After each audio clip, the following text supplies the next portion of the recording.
С прошлого года собственники квартиры обязаны платить ежемесячный взнос на капитальный ремонт многоквартирного дома. Дополнительная строка в квитанциях оплаты услуг сразу вызвала волну недовольства и непонимания.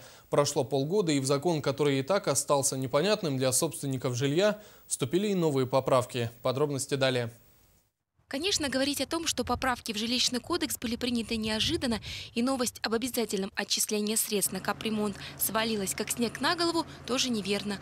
255-й федеральный закон обязал нас проводить отчисления в фонд капитального ремонта, да? Вот и получилось, что средства линчан с июля месяца стали по умолчанию перечисляться в фонд регионального оператора. В Якутии таким региональным оператором является фонд капитального ремонта многоквартирных домов в Республике Саха-Якутия. А посредником в сборе средств выступает акционерная компания «Якутскэнерго». Очень много возмущаются, очень много недовольных, отказываются многие платить, причем суммы накапливаются большие. Ежемесячная плата, если маленькая, там от 100 до 200-300 рублей, то потом накопится, будем платить тысячами. С нового года вступили в силу новые поправки, которые при условии активности собственников помогут оставлять средства на капремонт в копилке собственной управляющей компании. С 1 января 2015 года владельцем спецсчета может быть управляющая компания данного дома, но опять же по согласию собственников.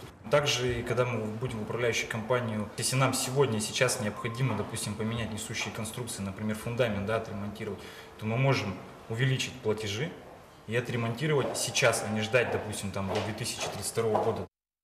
Нужно отметить, что в любом случае собственники могут контролировать и регионального оператора. Отчеты о выполнении работ, а также подробный список всего жилфонда республики и ориентировочные даты ремонтов можно найти на специализированном сайте fondkr.ru. Для тех же, кто не дружит с компьютером, региональный оператор по письменному запросу собственника в течение 10 календарных дней после запроса направит всю необходимую информацию.